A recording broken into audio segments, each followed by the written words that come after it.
भारत पाकिस्तान सीमा के पास से बरामदगी हुई है 5 हैंड ग्रेनेड, 5 पिस्तौल, रिमोट, 8 मैगजीन बरामद हुई है। खेतों से हथियार और 4.5 किलो आरडीएक्स मिला है। 4.5 किलो आरडीएक्स, ये हथियार अमृतसर से मिले।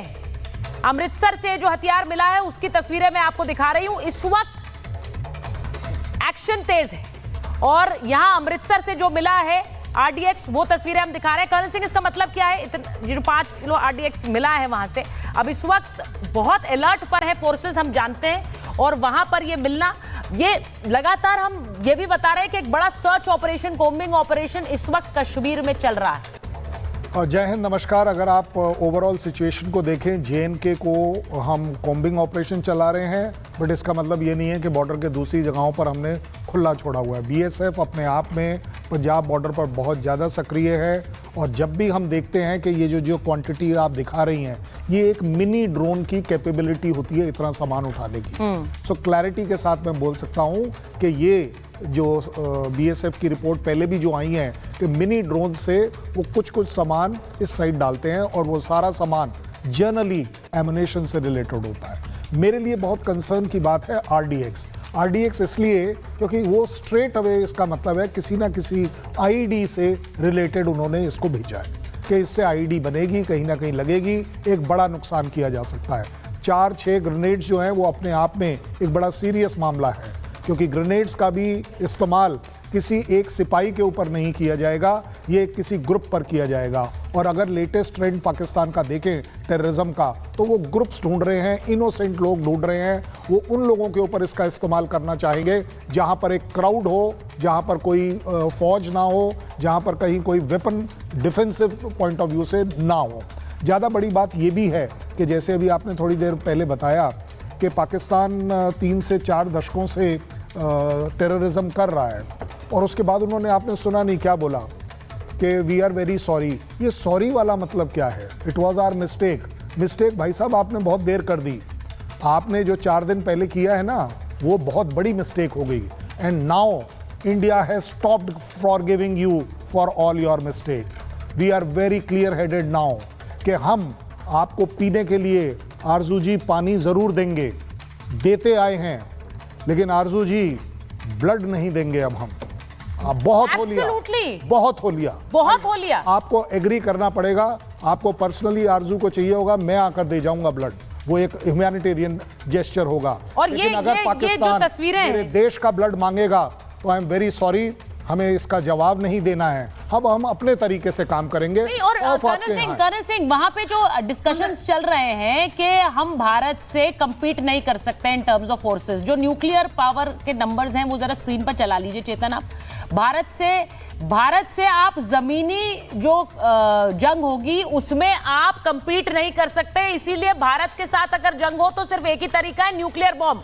अब ये अपने आप में सोचिए कितनी बड़ी बात है। प्रेम शुक्ला जी, वहां से ये बातें कही जा रही हैं कि हम जमीनी जंग में नहीं जीत सकते हैं, तो न्यूक्लियर बम तैयार रखिए। वो 100 ग्राम इस तरह की गीदड़ भभकी, वो 100 ग्राम वाला निकालेंगे, 250 ग्राम वाला निकालेंगे, कौन सा निकालेंगे? सर वहां पर एक पूरी जमात है सर, नहीं, और उनके जमात है जो कि मूर्खतापूर्ण बयानों के लिए एक्सपर्ट है। ना, लेकिन मैं लेटेस्ट नहीं है। लेकिन सर लेटेस्ट आज ये है कि वो बोलते हैं अगर आप चवन्नी का अटैक करेंगे तो हम अठन्नी का करेंगे।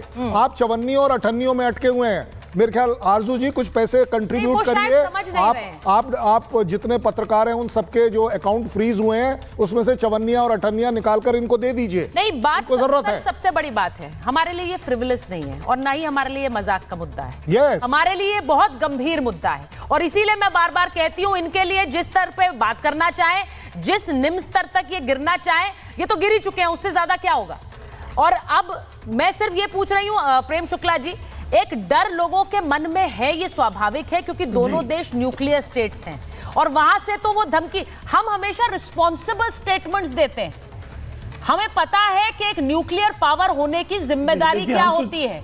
इतना बड़ा हमला होने के बाद भी हम इस तरह के बचकाने स्टेटमेंट्स जारी नहीं करते।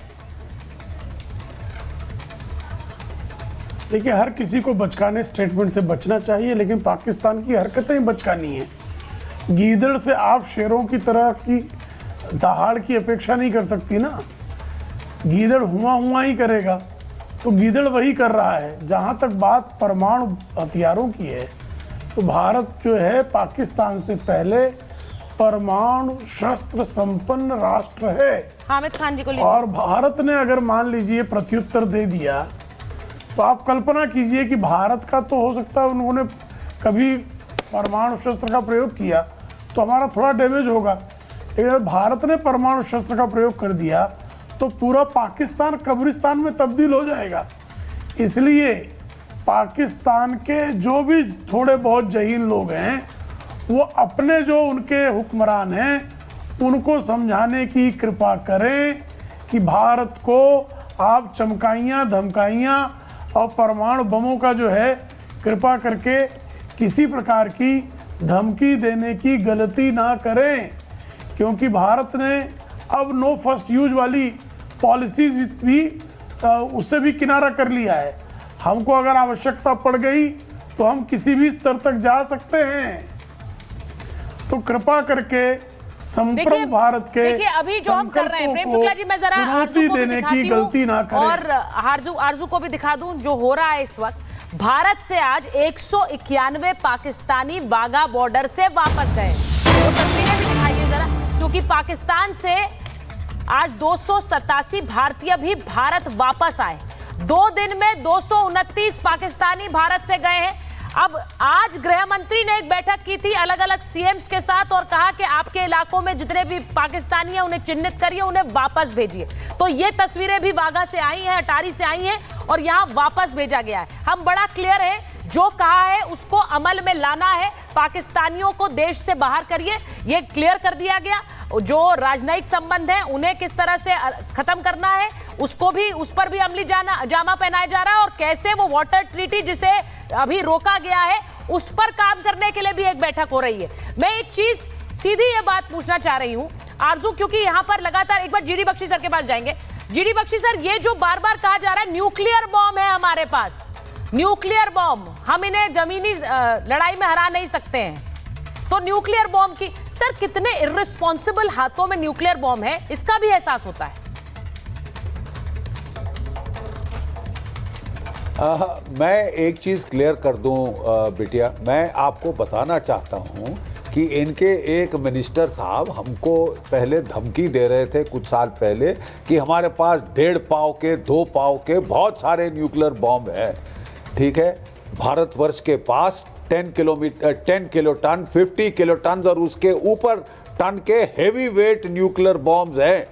अगर वो पाकिस्तान पे इस्तेमाल हो गए खुदा न खास्ता, आपके अगले 700 साल तक ना अनाज उगेगा ना चावल, रेडियो एक्टिव हो जाएगा पाकिस्तान। हम तो 5 गुना बड़े हैं, हम तो फिर भी अपने आप को संभाल लेंगे, तुम्हारा खात्मा निश्चित है।